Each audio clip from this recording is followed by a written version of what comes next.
All right, so I haven't had a video out in a while. The family and I went out on vacation. I can kind of give you guys a quick walkthrough on what we got going on in the shop today. A couple guys from my church wanted to rent out the paint booth.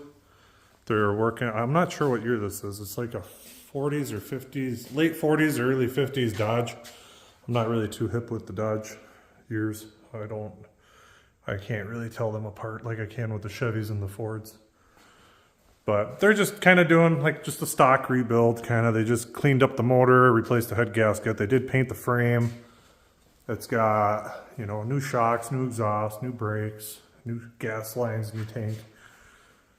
They're just kind of going through, cleaning everything up. This is, I don't know if it's really going to show. They're painting it red. It's a pretty cool color. It's almost like the Cadillac, but it's a little brighter red.